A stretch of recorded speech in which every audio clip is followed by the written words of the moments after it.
I feel like right now, Stonebwoy doesn't give a hoot at anybody.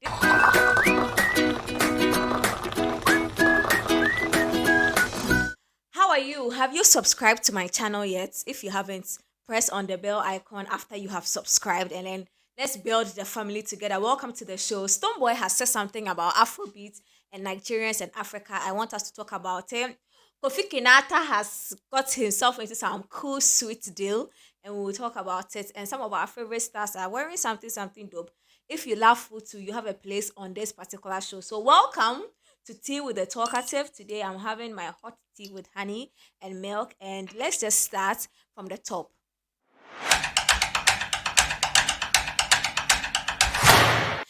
Stonebwoy has said something in an interview speaking about the impact of Nigerians and their Afrobeats in the music of the continent, which is Africa. According to Stonebwoy, assuming we take Nigerians out of Africa and their Afrobeats, does Ghana have what it takes to actually propel its industry to be seen on the global market?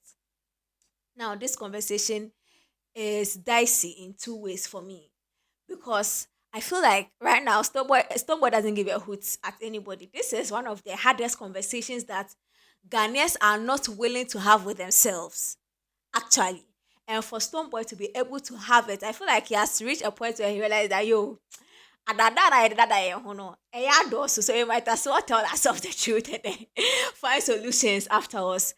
Yes, it is true. I agree with Stonebwoy. When you see the kind of thing or the kind of world or the kind of system that Nigerians have built around this thing that they are pushing, this agenda, Afrobeats that they are pushing, and how they've managed to penetrate and position themselves and the whole Afrobeats and the agenda into some recognized, world recognized places that has brought the spotlight on Nigerian music and to some extent African music that includes Ghana, the South Africans, and all. You can say that if Nigerians are shushed or are taken out of the equations, there is still more Ghanaians have to do to actually be at that level where the Nigerians have reached. So yes, I agree. We are enjoying some scraps from the spotlight Nigeria is working to get for its nation and in turn the African continent. So I agree with Stonebwoy. There's so much that we have to do as a country. In fact, the first thing is having one agenda, which as a nation we haven't been able to do yet. Clearly, Nigerians have cracked that code, and now after they got the agenda, they are doing everything to make the world accept the agenda. Without them, yes, currently the way the world music has been positioned without Nigeria on our African continent or without them doing what they are doing, I don't think Ghana has the capacity or even the structures and the infrastructures to put ourselves on the global market in that capacity as Nigerians have done it. On the other hand, I think there was a time where Ghana was doing a lot, was pushing a lot, and then Nigeria was not in the picture, or Nigeria was also trying to be up there. So, what's the conversation like? Is it that with the Afrobeat that has sort of shushed all the other side of the world? Because listen, whenever there is a big genre in a certain continent, other genres get subsumed.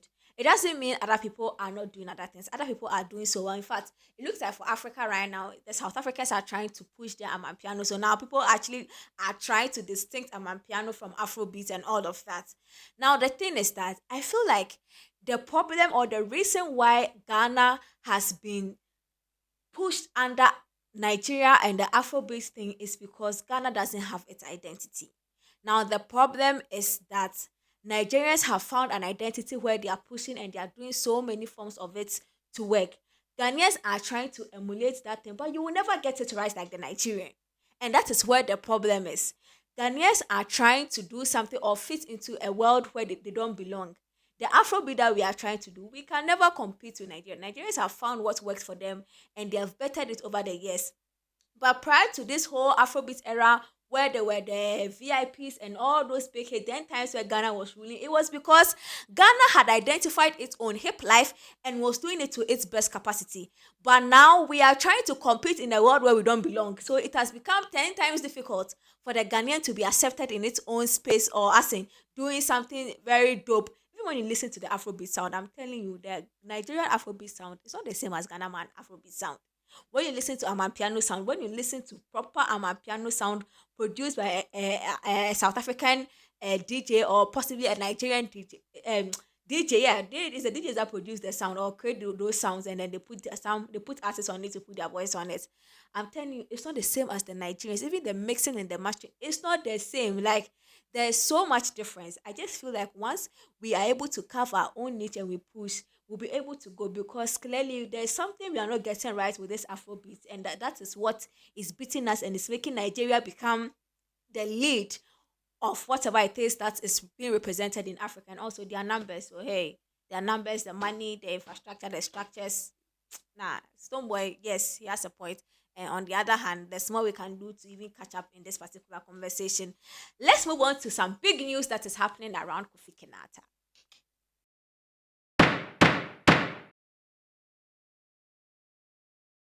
KofiKinaata, in his very nice Alewa outfit, posted a picture that says he has been appointed as the Goodwill Ambassador for Conservation and Sustainability of the Oceans, SDG Advisory Unit, Office of the President. Now, this is a huge thing. Congratulations to KofiKinaata. Now, KofiKinaata is not this thing. I am very proud of him in so many levels, because KofiKinaata hails from Tadi, and Tadi has the sea, and so for him to be a representation of something that is supposed to preserve and sustain the sea or the ocean is a big deal. It means that he's not doing something too far from who he is, or from where he comes from, which means that whatever he's going to do, if he has a team and a plan that they are going to actually structure what he has to do well, he can make a lot of impact, because already Kofi Kinaata has Tadi under his feet, where he's able to command and control and influence. So if he actually has plans of actually executing something good and sustainable, I'm sure he's going to do it so well, and he's going to get the entire fishermen and all those kind of people that actually have a stake in the sea, or have their business directly to the ocean. I think it can have a lot of impact, and I think they made the right decision with Kofi Kinata.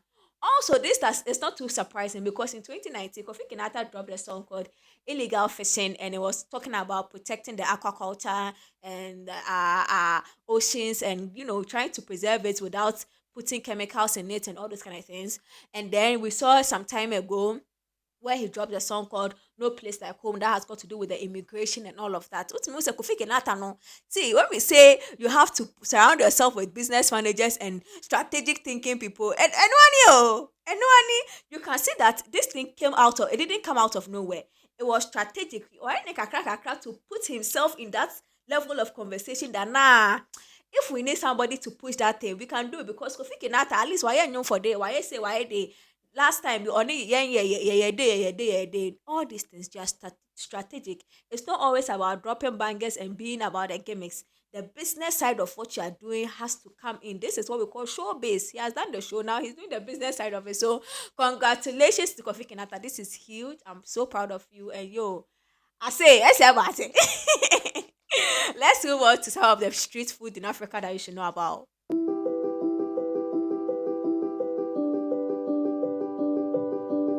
Okay, so you're welcome back. I went to my AI and I went to ask it, what are the African countries with the best street food? And then, according to my AI, the top three African countries with the best street food are Nigeria, Morocco, and Ghana. And I was like, okay, so what are some examples of these street food in these countries? And in Nigeria, some of the best street foods there are jollof rice, yeek, suya. And then we have Morocco, we have harira, we have tajin, and then in Ghana, wache and kelewele. And I can testify to the wache and kelewele. The wache, when you get the soft one, kakrano, and kelewele, the embrana say, shikakrano, yeah, bang, bang. So when you travel to these countries, try and taste this nice street food. You will love it. You're welcome back. So we are moving on. Our stars are dressing, they are wearing stuff, and let's talk about it. Now, Yemi Alade had a show, and this outfit that she's wearing, the design of the outfit, the look of it, I think it was inspired by this particular childhood cartoon that I've watched before. And I think the word that came to my mind when I watched this, or when I saw this picture, is Tin Boy. Tin Boy. There's this cartoon where the boy was made out of tin. I think the structural look of the boy is this idea behind the Yemi Alade's outfit. She looked okay, she's a woman, so she's a thin woman, but Yemi Alade is able to pull out to pull off looks like this, and she makes it so nice. One of the pictures where she was posing like a robot, I was like, wow, this is Stonebwoy in full capacity. And then the next person I have is El is looking really sleek in this lace outfit, this black thing with this nine shades, and his pose and his the thing on this. I've even forgotten how to call it. Is it durak? I think the word that comes into my mind is playboy. He all looks like a playboy. Like, I'm doing too much. I'm not doing too much. Like, I'm sexy. I'm wearing the net. You can see my body is sweet.